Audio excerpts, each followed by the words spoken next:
Assalamualaikum warahmatullahi wabarakatuh. Hari ini kita akan membahas tentang meyakini kitab-kitab Allah dan mencintai Al-Quran.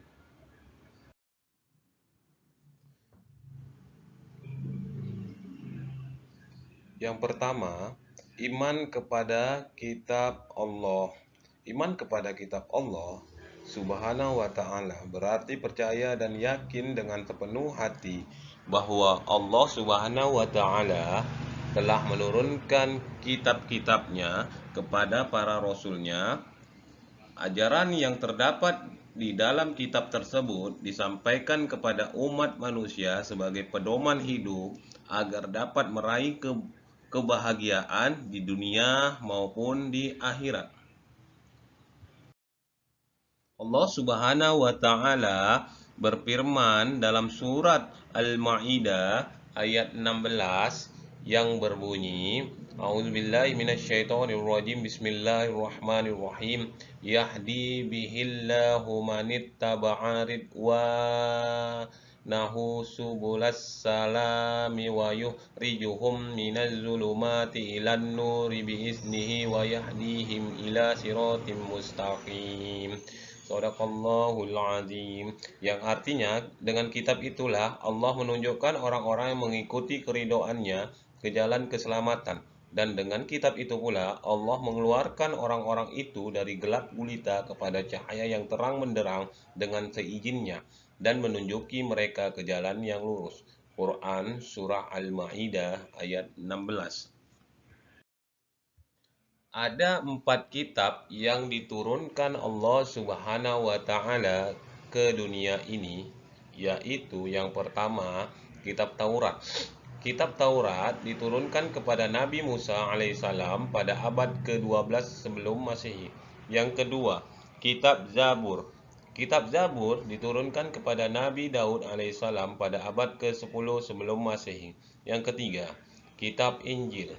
Kitab Injil diturunkan kepada Nabi Isa alaihissalam pada abad ke-1 Masehi.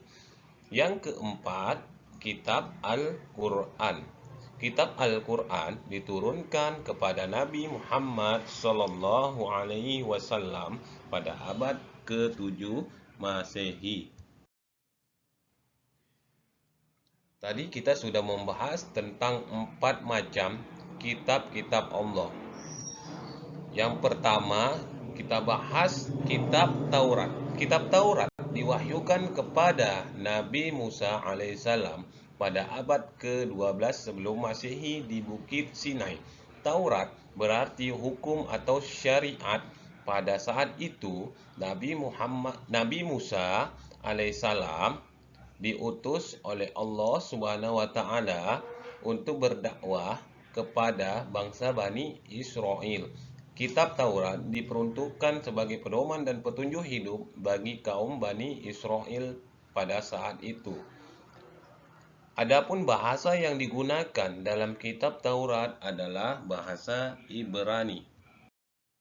Allah Subhanahu wa taala berfirman dalam surah Al-Mu'minun ayat 49 yang berbunyi, Bismillahirrahmanirrahim, walaqad ataina Musal kitaba la'allahum yahtadun. Artinya, dan sungguh telah kami anugerahi kepada Musa alaihissalam kitab Taurat agar mereka atau Bani Israel mendapat petunjuk. Quran Surah Al-Mu'minun ayat 49. Adapun pokok-pokok ajaran dari kitab Taurat, yang pertama, perintah untuk mengesahkan Allah Subhanahu wa taala. Yang kedua, larangan menyebut nama Allah Subhanahu wa taala dengan sia-sia.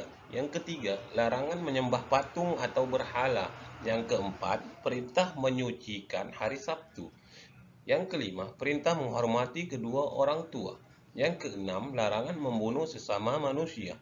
Yang ketujuh, larangan berbuat zina. Yang kedelapan, larangan mencuri. Dan yang kesembilan, larangan menjadi saksi palsu dan larangan mengambil hak orang lain. Masuk pembahasan kitab Zabur, kitab yang kedua yang diturunkan oleh Allah Subhanahu wa taala kepada Nabi Daud alaihi salam untuk bangsa Bani Israel atau umat Yahudi. Kitab ini diturunkan pada abad ke-10 sebelum Masehi di daerah Yerusalem. Adapun kitab ini ditulis dengan bahasa Kibti.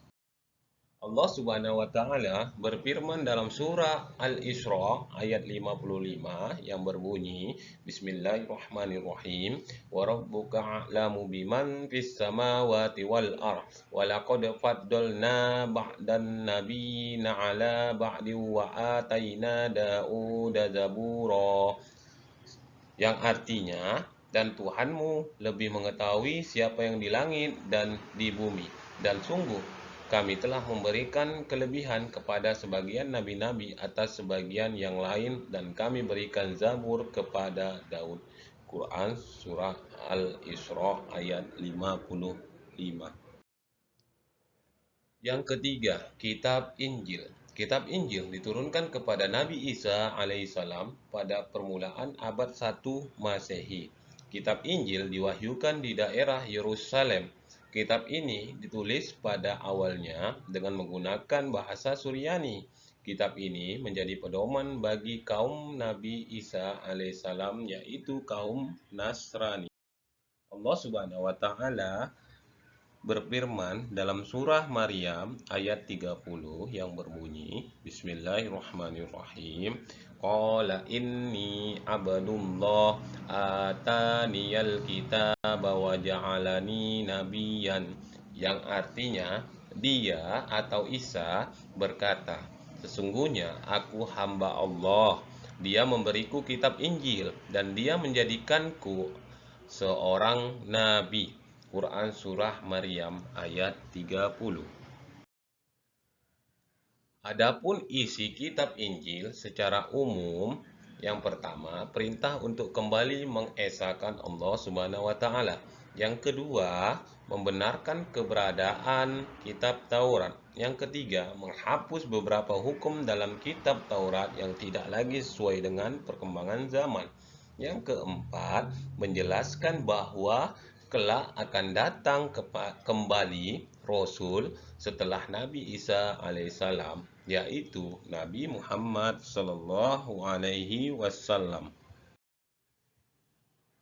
Yang keempat, Kitab Al-Quran. Kitab Al-Quran merupakan kitab yang diturunkan Allah Subhanahu wa taala kepada nabi dan rasul yang terakhir, yaitu Nabi Muhammad sallallahu alaihi wasallam.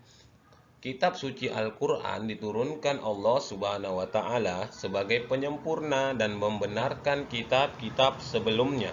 Wahyu pertama turun di Gua Hiro. Setelah wahyu pertama yang diturunkan di Gua Hiro tersebut, turunlah wahyu-wahyu berikutnya sampai seluruhnya diturunkan oleh Allah Subhanahu wa taala. Allah Subhanahu wa taala berfirman dalam surah Ali Imran ayat 3 yang berbunyi Bismillahirrahmanirrahim. Qul a'u nabiukum bi khairim min zalikum lilladzina taqaw inda rabbihim jannatu tajri min tahtihal anharu khalidina fiha wa mutahharatu wa ridwanum minallah wallahu basirum bil ibad, yang artinya, katakanlah, maukah aku kabarkan kepadamu apa yang lebih baik dari yang demikian itu bagi orang-orang yang bertakwa. Di sisi Tuhan mereka surga-surga yang mengalir di bawahnya sungai-sungai, mereka kekal di dalamnya, dan pasangan-pasangan yang suci, serta ridha Allah, dan Allah maha melihat hamba-hambanya. Quran Surah Ali Imran ayat 3. Adapun isi pokok-pokok ajaran Al-Quran, yang pertama tentang akidah atau keyakinan, yaitu hal-hal yang berkaitan dengan keyakinan seperti mengesahkan Allah Subhanahu wa taala dan meyakini malaikat-malaikat Allah Subhanahu wa taala. Yang kedua, akhlak atau budi pekerti, yaitu berkaitan dengan pembinaan akhlak mulia dan menghindari akhlak tercela. Yang ketiga, ibadah, yakni yang berkaitan dengan tata cara beribadah seperti sholat, zakat, dan ibadah yang lainnya. Yang keempat, muamalah, yakni berkaitan dengan tata cara berhubungan kepada sesama manusia. Yang kelima, sejarah atau thorik, yaitu kisah orang-orang dan umat terdahulu. Adapun perbedaan kitab dan suhuf, wahyu-wahyu Allah Subhanahu wa taala yang diterima oleh para rasul dalam perkembangannya, ada yang dibukukan berbentuk kitab dan ada yang tidak dibukukan atau berbentuk suhuf, yaitu lembaran-lembaran terpisah. Namun keduanya sama-sama berisi firman Allah Subhanahu wa taala yang diberikan kepada para nabi dan rasul. Perbedaan kitab dan suhuf. Kitab dan suhuf mempunyai persamaan dan perbedaan. Persamaannya adalah keduanya sama-sama firman Allah Subhanahu wa taala yang diturunkan kepada para rasulnya. Adapun perbedaannya antara kitab dan suhuf, yaitu isi kitab lebih lengkap daripada isi suhuf. Bentuk dari kitab sudah dibukukan, sedangkan suhuf masih berbentuk lembaran-lembaran terpisah. Kitab biasanya berlaku lebih lama daripada suhuf. Itu saja penjelasan dari saya tentang materi meyakini kitab-kitab Allah dan mencintai Al-Quran. Lebih dan kurang saya mohon maaf. Wabillahi taufiq wal hidayah. Assalamualaikum warahmatullahi wabarakatuh.